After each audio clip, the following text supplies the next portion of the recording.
Welcome to the Page Turnerz podcast, where book lovers unite to celebrate the enchanting world of fiction. With your host, Paul A. Brooks. In each episode, we'll dive into the captivating realms of storytelling, exploring the pages that transport us to magical places and introduce us to unforgettable characters. In each episode, we'll embark on a creative expedition through the minds of seasoned and emerging writers to unravel the mysteries and unveil the passion that fuels their stories. Join us on this odyssey through the pages and pixels of imagination, where words become worlds and stories illuminate our lives. So, pour yourself a coffee and immerse yourself in discussions about writing, gripping plots, heroes and villains, and the sheer joy of escaping into a well-crafted story. On today's podcast, I'm talking to sci-fi author Ericka Evren.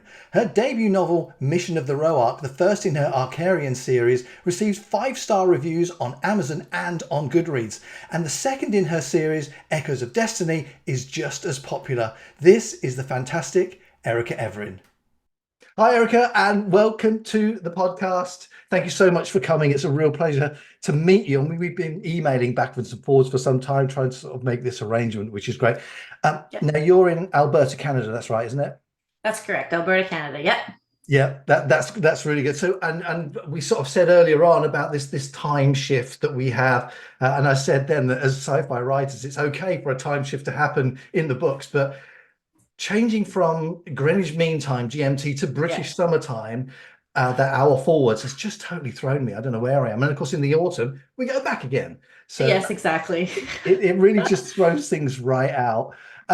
So I have read Mission of the Roark. As I said to you before, I read it on vacation. I really enjoyed it. Catrix, the main character, is interesting, and I'll get you to talk about him a little bit later on, as well as all the others. And of course, I've actually got Echoes of Destiny already on my Kindle. It's on here, so it's ready to go. So have you got a book cover?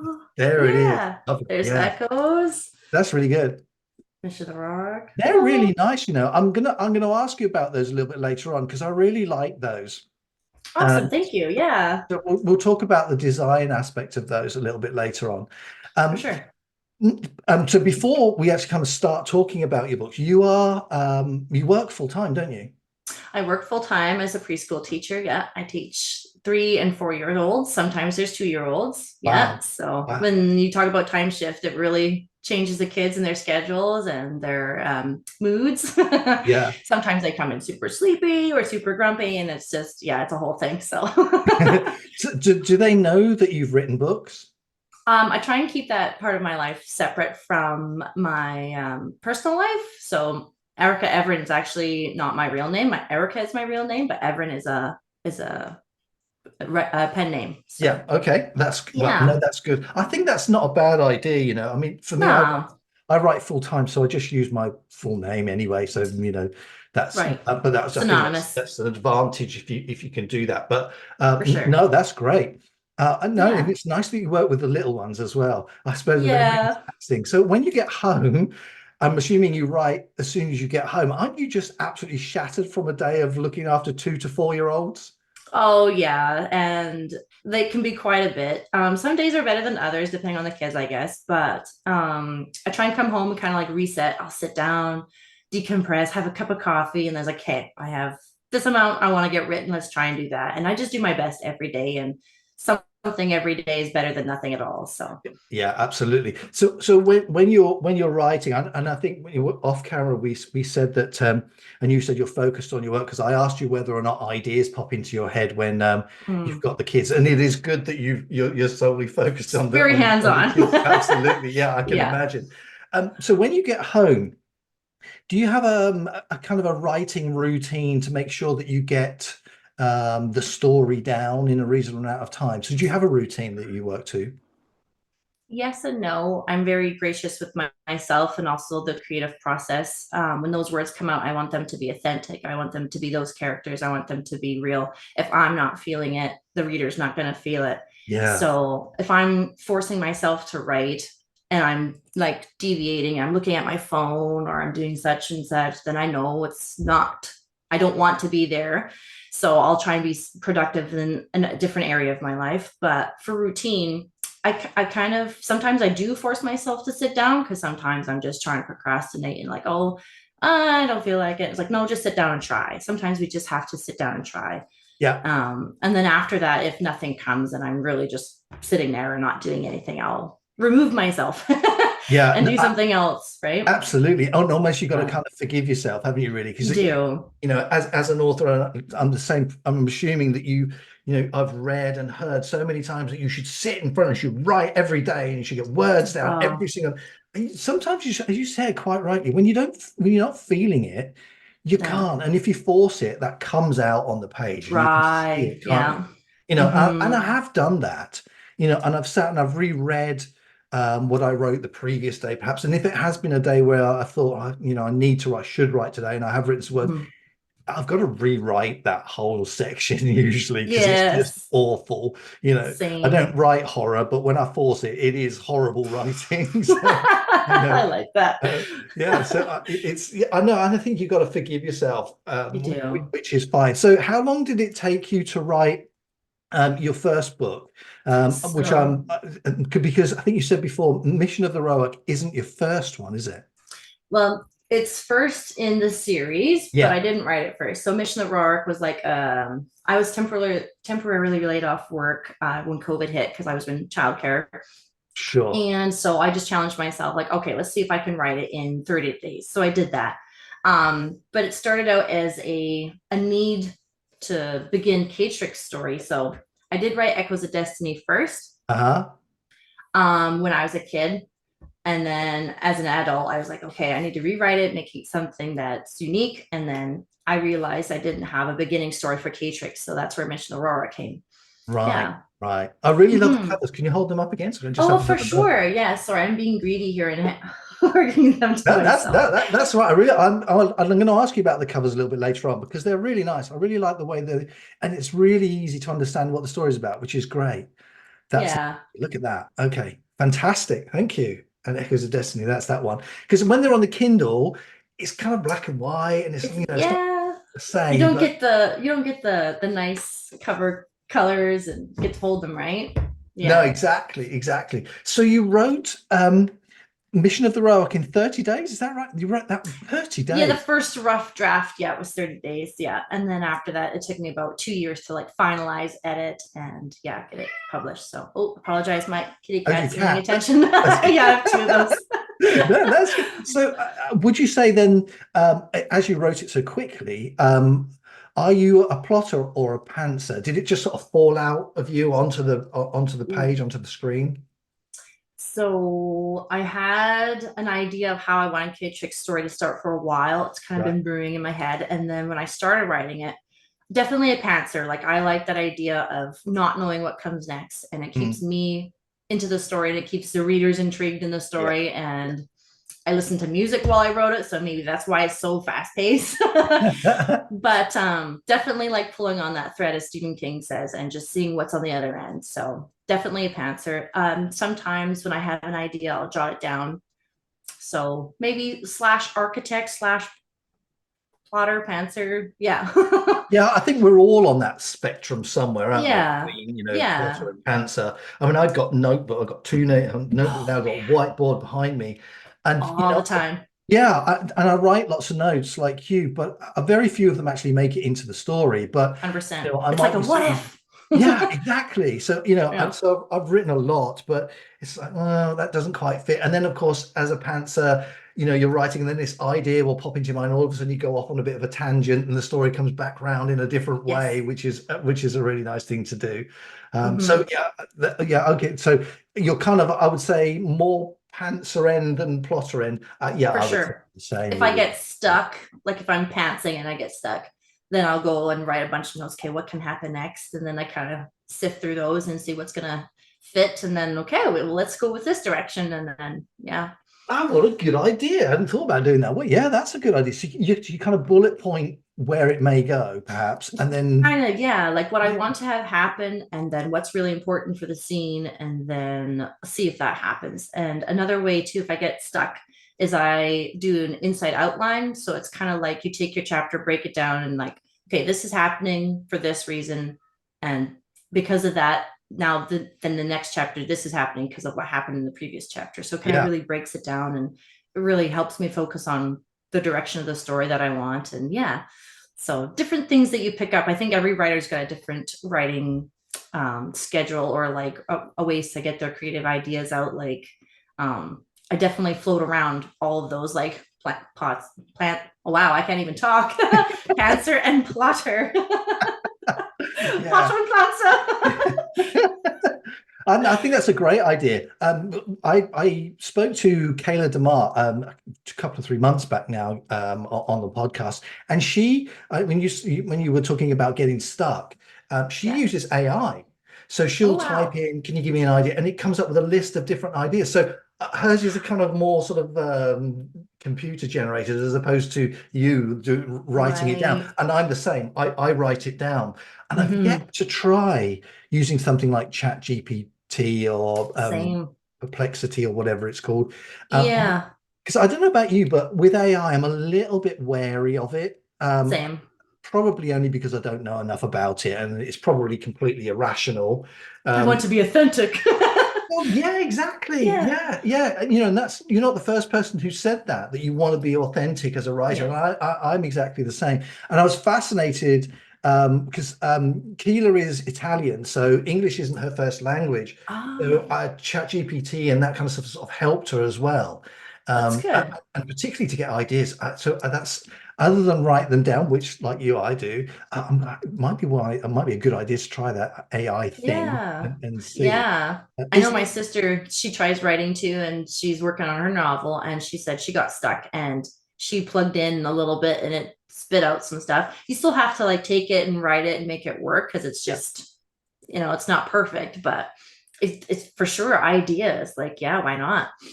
I think that's great. And interesting that you say that, because I think Amazon, because I toyed with the idea of using AI to record my book on audio, but of course they won't allow that. They don't allow it. Mm. And equally, medium.com, have you heard of medium.com? Mm-mm. It's kind of it's a writer's platform. It's a bit like Wattpad and Royal Road and places like that, where people write and Okay. then people pay to read Share it. ideas and stuff. Okay. Yeah, but medium.com, they have there was this big worry about AI because it's very easy. If you go into ChatGPT and you type in, "Write me, 1,000 words on, I don't know, garden furniture," it can spit out an entire 1,000-word article in about 20 seconds. And when people just upload it and paste it, and of course Mm. they've done no research, they know nothing about it. As you say, Mm-hmm. it's not authentic. Mm-hmm. And of course, Medium have come out and said, "Look, no, we're not going to allow that," because they can check it and they can tell whether or not it's AI written. Um, Right. so that's good for us Yes. to Yeah. And I keep things think, authentic. yeah. And I think Amazon now too, they require that you check off a box if you have used AI to help you write the story. Yeah. So I don't know what that does to algorithms, if you do check it or not, but it Mm. doesn't apply to pro writing aid, because I know that is a form of AI where it helps you, like, that's a grammar checker basically, but Yeah. I don't think it counts as using AI to generate content. It's just checking your grammar and stuff. So Yeah. that's a bonus for me. Yeah. For me too, because I use it pro writing and I've got I it. love it. Yeah, I do. And I kind of use it in conjunction with Grammarly, actually. The Okay. pro writing aid I paid for, so that's a paid software.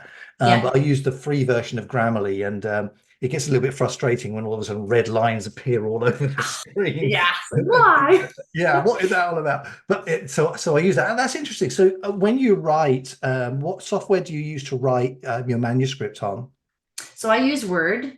Okay, Yeah, it's now, I think now you have to have a subscription, or you can pay for it. But I use Word, and then I do all of my, like, the most edits that I can possibly do on Word. And yeah, then I use a platform called Atticus, uh-huh. and that does Me all my too. formatting. Yeah, I love Atticus. I Yeah, always, like, I don't get paid, but I'm always telling everybody, like, it's so good. it But is. yeah, I use Atticus to format all of my chapters and stuff. Mhm. And then yeah, it's nice because it does the EPUB, it does the PDF, like, yeah. Yeah, So, I do exactly that. I actually write in Google Docs, so I've got okay. the main manuscript is on Google Docs. I'm a little bit Mhm. wary of it, so I tend to have a lot of saved PDFs all over my desktop because I'm a little bit Yeah. paranoid about losing it. And So, then, as I said, I use Grammarly and Pro Writing Aid as well. Again, just to yeah. check your grammar, Hmm. spelling, and all that sort of stuff, and styling as well, which is really good for Yes. that. So I use that. Hmm. And then Atticus, like you as well. Wow, are you sure you're not sitting in here? We're using the same. Right? Yeah. Um, Concerning your Google Docs there, I found a little workaround where on my iPad is where I typically write because I don't have a laptop. Okay. So I open Word, no, I open Dropbox. So every time I open Dropbox, then I can edit into Word. And then when I close Word, it saves to Dropbox. So there's always that saved file on the web in Dropbox. It's Wow. like it's another way to keep it safe, but I still always back up as much as possible because heaven forbid you lose all of that work, right? Like, I oh, know. It has happened to me. Fortunately, not a oh great deal, no. but it was a lesson learned. So Mm, I don't know about you, but for me, what I tend to do is if I've done a writing session, for example, so tomorrow, for example, I shall start. But then so on Tuesday, I will edit over what I've written on Monday, so I kind of rotate back. Do you do something similar? yeah, kind of like I'll go back over what I've previously written and kind of edit and tweak it, and then I kind of get into the groove again, and then I Yeah. keep writing. Yeah, just gonna Yeah. take a drink.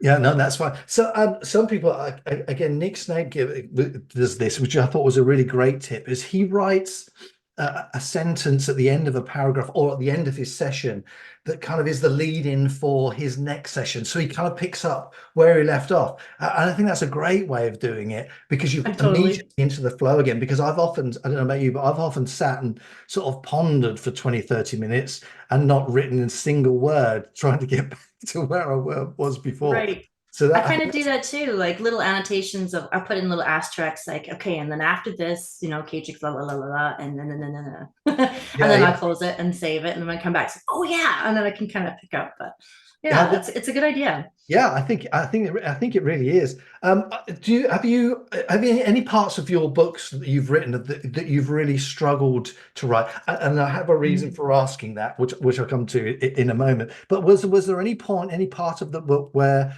um, as you were about to publish it, you thought, "Oh, that was hard to write"? Mm. When I first started writing, like it was definitely this space battle scenes. It's like, how am I going to describe how the ships? Because I see it in my head like a movie. So it's like, Yeah, how do I like, oh, the ships are turning over each other and they're fighting, and like, how do I do that? I did struggle a little bit with characters and just kind of how they interacted. Some of it felt a little bit rough for me, and then also for Mission Rourke, I specifically struggled with um, just his need to go back and touch base. Like it was a little repetitive in the middle where he had to go back and touch base yeah, with um the head plant. They're like, but of course, like the ship was damaged. So I was like, well, he's got to go back and get repaired because it doesn't make sense if he's still flying around and so that part I struggled with. And I've often thought about going back and rewriting it. It's like, but I don't know how I could rewrite it better. So, or different. But I I thought the definitely, same. Yeah, I thought the yeah. same actually. So, you kind of, essentially, you go back over then and look for holes in your plot and things like that you kind of plug in. Yeah, Yeah, I did let it rest a little bit before I started reading it again. And then just at the time, I couldn't see any other way of kind of getting out of that mm, back and forth repetitive, which mm, it's been pointed out to me a couple times.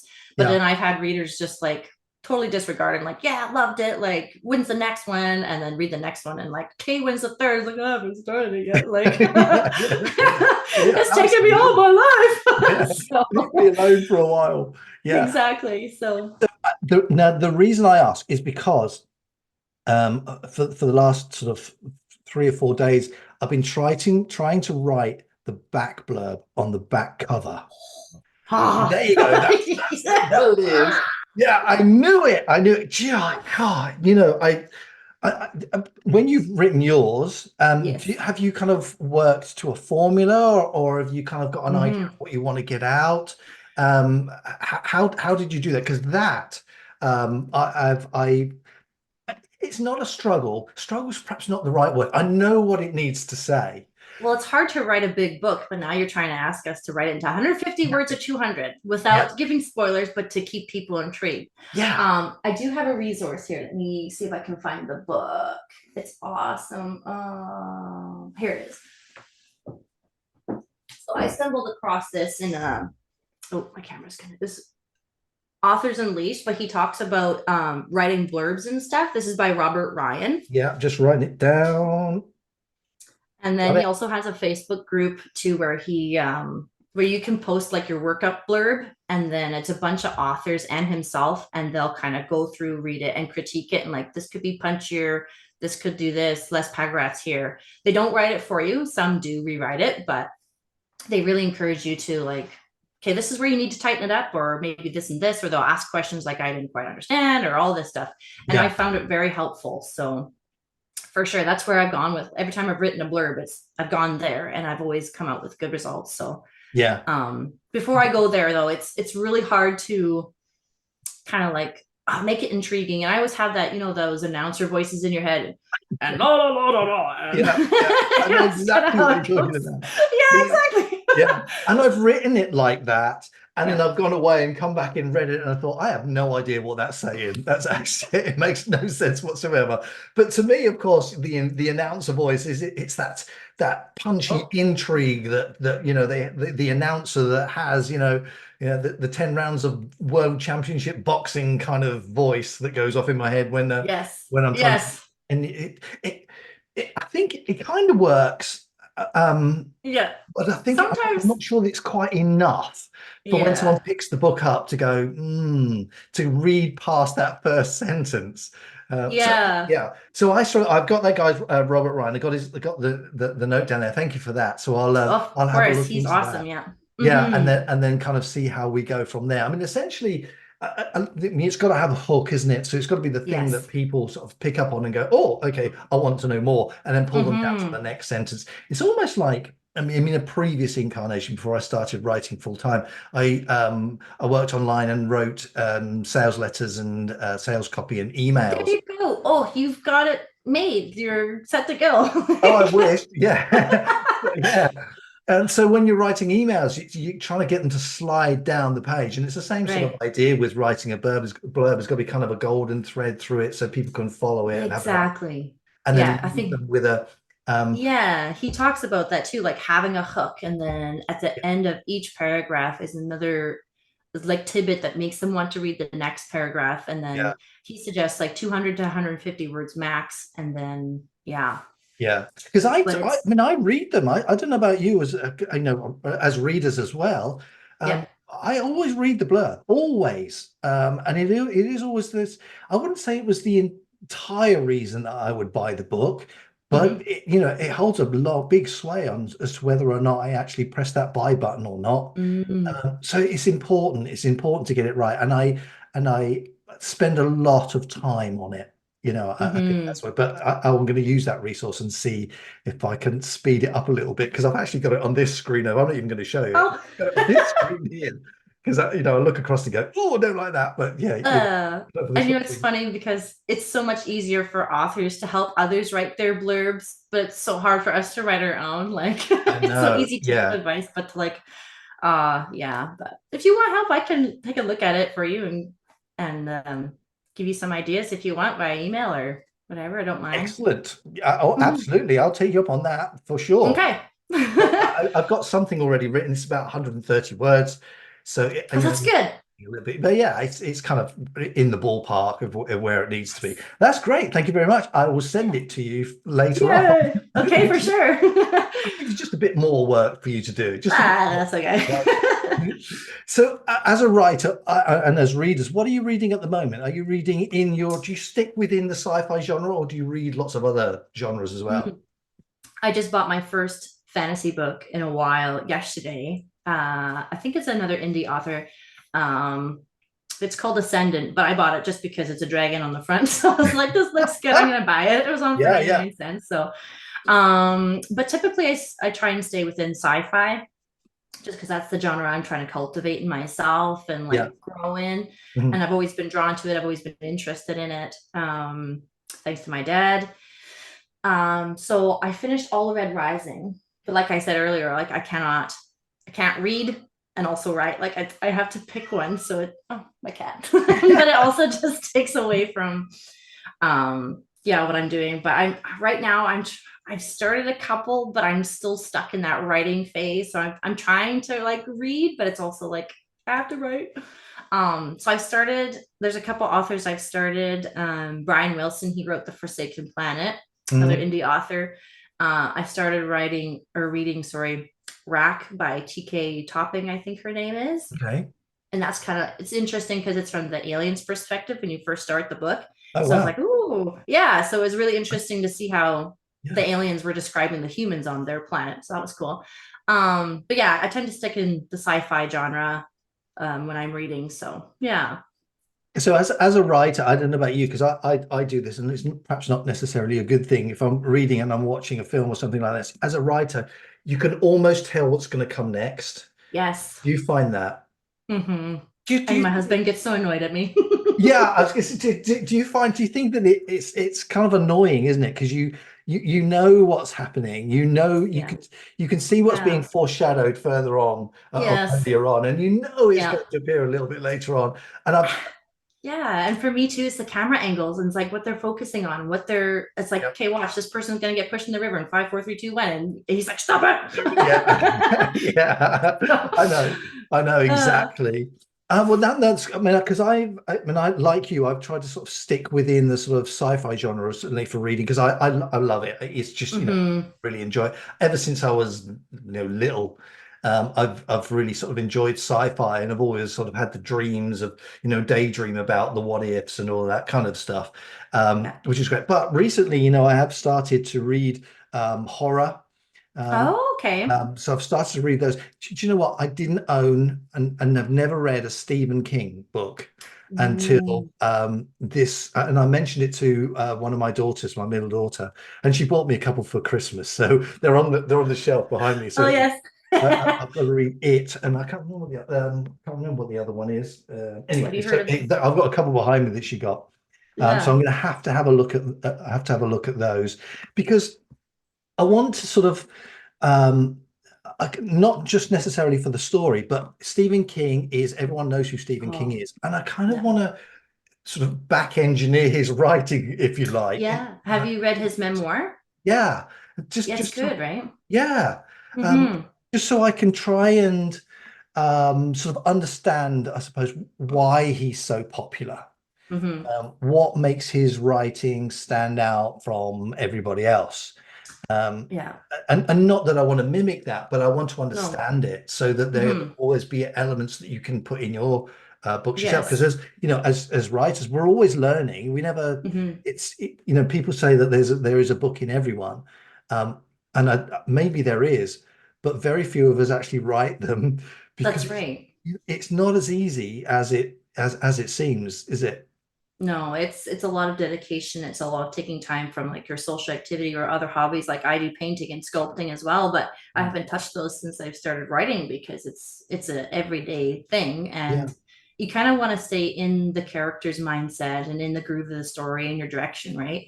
Mm. And back to Stephen King, like the thing that I like about him in his memoir, he mentioned like less is more. So you can tell the reader that there's a room with a table with a red tablecloth, but in their mind, maybe they'll add fringes to it or gold lacing. Like as readers, we always fill in those blanks too. Yeah. So in my writing, I don't know if you've noticed, but I've been not complimented. I guess I've been told that my writing is very succinct, where it gets to the point and it's just enough details and it keeps going, going, going. And I'm not sure if it should be more flowery. I've never been that person. I'm always just like, as it comes to me, write it and like make it make sense and enough detail for the reader. But yeah, so I guess we'll see in Echoes of Destiny when you read it if it's better than the first one.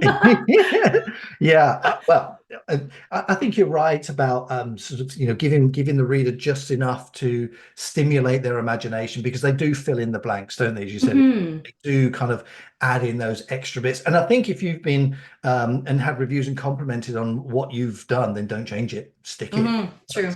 That's good. So we ought Mhm. to talk about your books. Okay. To talk about your books, because I mean, as I said to you, I have read Mission of the Roark. I really enjoyed Catrix. He is as a character, I found that to me, it feels like he was struggling to fit in. He Mhm. was struggling to make his mark, really, if you like, almost as if he's sort of like a little bit of imposter syndrome going on. Did you, I'll get you to talk about the story in a moment without giving too much away, but Yeah. talking about Catrix, Catrix Tuvix, is that his full name? Torrex. Torrex, that's it. Thank you. Torrex, yeah. Yeah. Did you write him particularly like that, to have that that feeling? Vulnerability. Yeah. Yes. Exactly. That vulnerability. Yeah.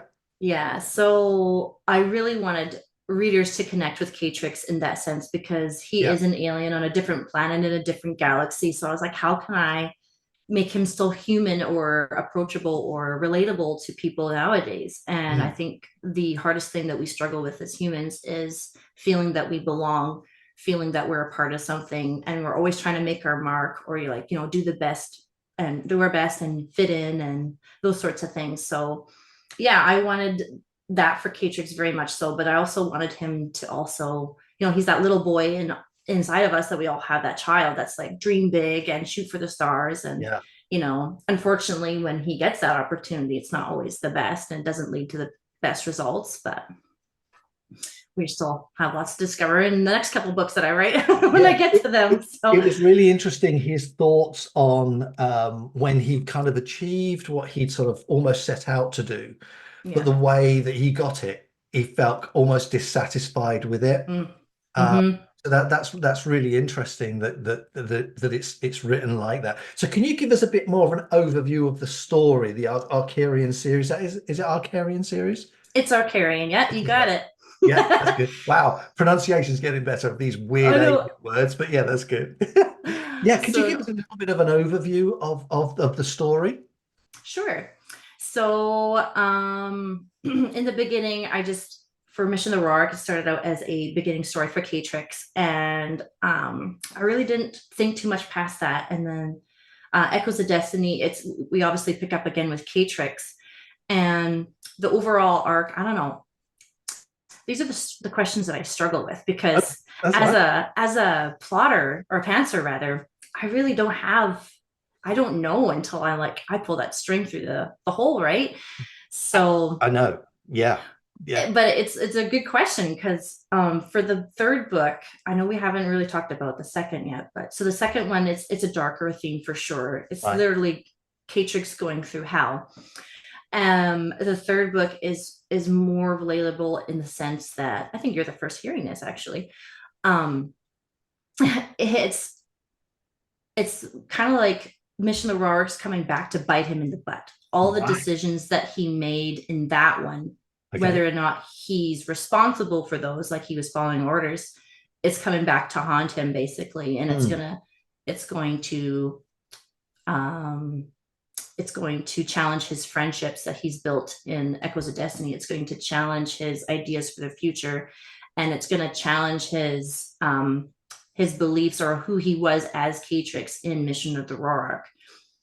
Yeah, so that's I kind of can imagine that, actually. Yeah. Yeah.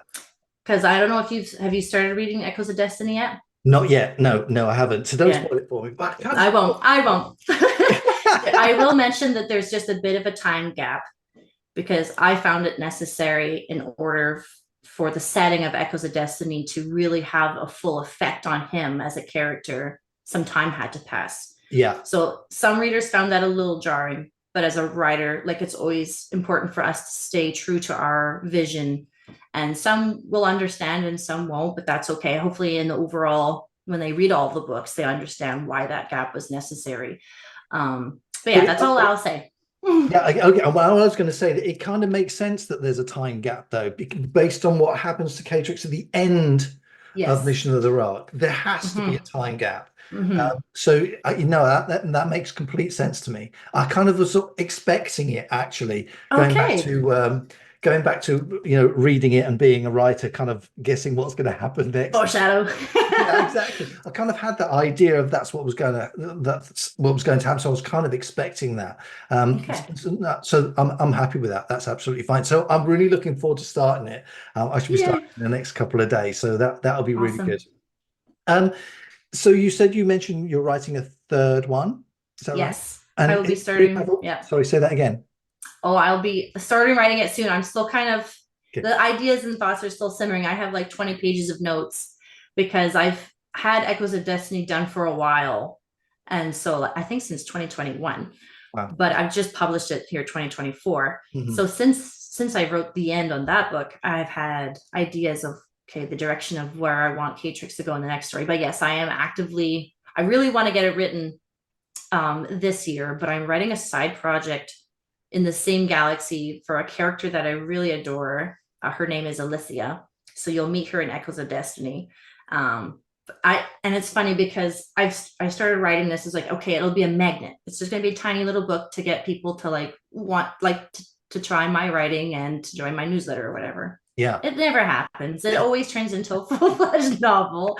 Like that was what Mission of Rourke was supposed to be. It was supposed to be this tiny little thing. And I mean, it's still quite tiny, but no, it blew up. So, but yeah, I'm working on that side project and then I'm starting writing book 3. Okay. Do you have a working title for it? I had a poll, but it was like, I had a poll of like titles that I had. So one was Out of Darkness, one was Fractured Stars, and one was Fall of Legends. Oh. And all the poll ended up like everything was equal. There was no like I couldn't pick a title because none of them was surpassing the other one. So I went with Fall of Legends, but I might change it. So we'll see. Well, yeah, I think we do. I mean, I have done the same for my second. It's nothing like what I had in my mind when I first started it. It's interesting. We were talking about the blurb earlier on.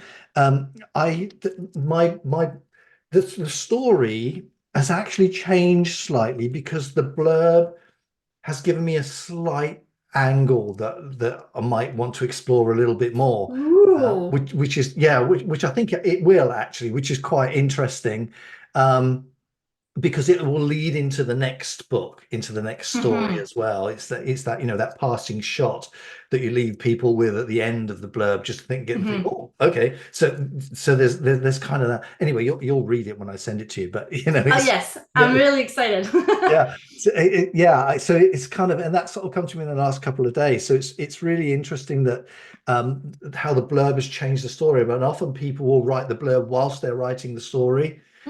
So it makes it easier, and whether or not they change the story because of an idea, I don't know, but that's just something that I've experienced over the last few days, which is new to me, which I thought, okay, that's fun.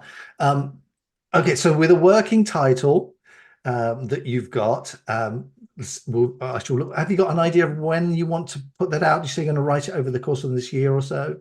Oh boy, I'm gonna say it's gonna be like 2025, maybe. No, that's all right. I've been like the last couple of books I was like I would only write when I wanted to, but I want to be more diligent and more like I want to sit down and at least get 1,000 words if possible. Like we talked about before, like not forcing myself, but at least make the effort. And then if I have to move on, or if my creative well is empty, then I'll go watch a video or like I'll go read or something. So yeah, but definitely within the next couple of years, because I've got hungry readers now, which is exciting. Yeah, it is. That's the thing, isn't it? It's when your readers are saying that I want more, then you're onto something that's that is really satisfying for you as a writer, which is great. And I think it does do that, which is kind of why I asked earlier on, if while you're working, if ideas pop into your head, and as you said, it's good that it doesn't, because you've got the little ones to look after. But I mean, I know writers that carry notebooks around, or have a talking to their phone to record something to get it down. I've tried that. I can't do that, but I have a notebook which I do carry around with me, just to write it, sort of a little bit old school in that respect. I like to write it down. No, I like that. I do the same thing too.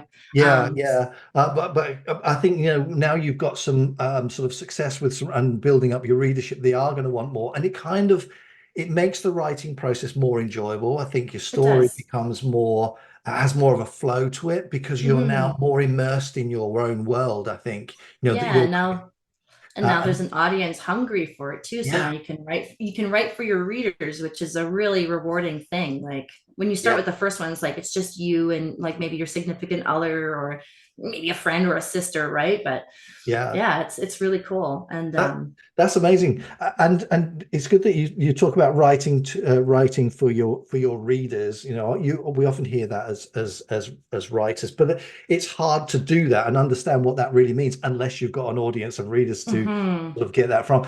And you obviously have because you've got beta readers and ARC readers as well. Is that right? yeah. As So well. I've the first book I had a couple ARC readers, but the second book I made sure I had a beta reader first before I did any edits.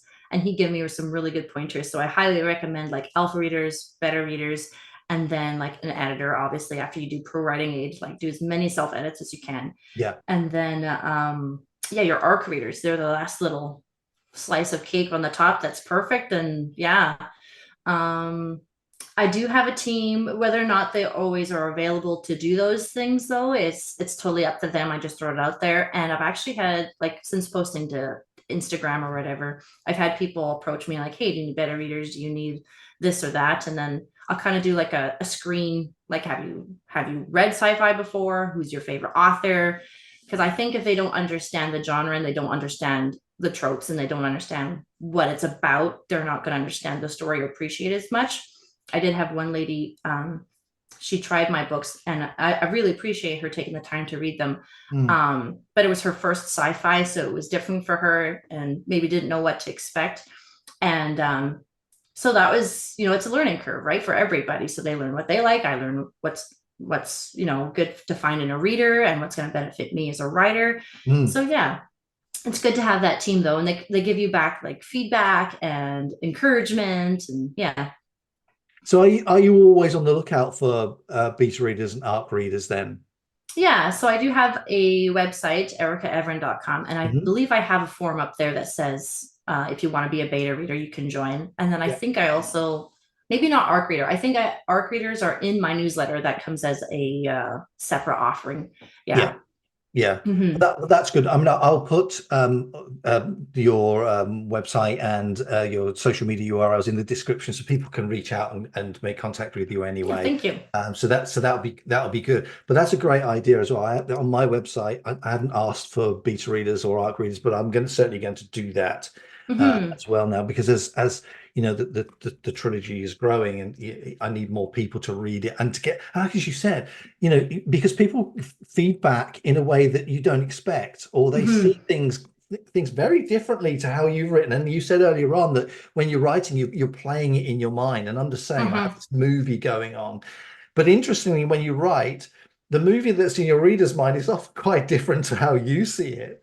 Yeah, They're literally translating the words that you wrote and they're getting that image from what you wrote. yeah, Whereas we're seeing the image in our head and we're writing the words. yeah. So So have you found that the feedback that you've had has been radically different to what you thought, or is of where you thought, oh yeah, that could be explained a little bit more, or that could be mhm, written a little bit nicer, a little bit more flower, mhm. really, if you like. Have you found that Yeah. kind of feedback? Yeah, my first beta reader, because I really didn't have one for Mr. Roar, but for Echoes of Destiny, he read it through and he was an author as well. So Ah, yeah, it was really helpful the insight that he gave me, and he would point out like, oh, this needs a little bit more information, and I find this character kind of lacking, and just really, really helpful stuff that I think an editor would have, like a developmental editor would have pointed out. But rather than paying them all the money to say that, you can have beta readers. You can pay them if you want to, but some of them just offer their services for free because yeah, they like you and they want to read your stuff. But yeah, yeah. yeah, they do. He did give lots of helpful information where this was kind of lacking, or why did this character do this, or this doesn't feel like this character at all, and whatever they would say or do. And I was like, yeah, you're right. I was probably an off day when I was writing. So Yeah. I would go back and make those changes. And as a thank you, I sent him the book. So hopefully he sees where his comments have made an improvement in my writing. And yeah, so it's kind of nice. It's, yeah, for sure. It is really nice when you get that kind of feedback. Really, it allows you to sort of push your story forwards, I suppose. And Exactly. you're writing to your audience then as well. Yes. It's really good. So let's talk about the covers, the cover design. So that you got of your two books, they're really, did you design them yourself, or did you have a cover designer do them for you? So this one was a pre-made. A lady in Italy had pre-made it, and she had it up on her website with a different name and title and different font and stuff. But I saw it, and I love blue. Like, blue's my favorite color, and I was like, oh, that's it. Because I was looking at all the other ones, and I don't know, there's like this really cool swirl at the bottom, and like just the planet and how the ship, like the ship we see in lots of other book covers, which is the only sad, unfortunate thing. But I mean, it's the title and the story that sticks with you, right? But so absolutely. She designed it, and I just purchased it from her. She had to design the back for me with that. There's that blurb. Yeah, the blurb. So yeah, she designed that one for me, and then actually a different artist did Echoes of Destiny. They're based out of Ukraine. I'm not sure how to pronounce their name, but I always say it Miblart, Miblart. I think I've seen them on Instagram. And I think you can get like an ebook and a paperback for like $200 or something. Okay. US or no, Canadian. I don't know. 270, I think, Canadian. But yeah, I just showed them my first cover, and I was like, I want it to look like it's a part of a series. So I showed them this one. I was like, it has to be a different ship because spoiler alert, the first one doesn't make it. So they came up with this one, and I was like, that's perfect. It's got different colors to signify that it's a sequel. You know, it's not the same ship. Yeah. It still looks great. It still has the blues and the reds. And I tend to make the mistake where I buy the cover first before I write the book. Wow. Okay. So I'm not going to do that because you have to give the proper information, like how many pages is it, all the other stuff. And if you don't have a finished manuscript, you can't really give them that information. So learn from that. I know. I didn't even realize that was going to be a thing, how thick it was going to be. Mine is kind of like, it's yours is quite thick. Yeah. So it's like 500 pages.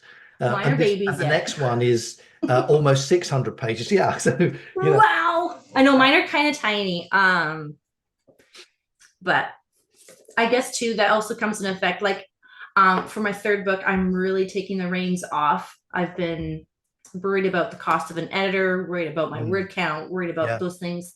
And I'm just like, you know what, if there's a story to tell, I'm going to tell it rather than suppressing yourself. Like my original Echoes of Destiny draft, it was called something else, but it was 500 pages because I had several POVs. I had several characters that I was following.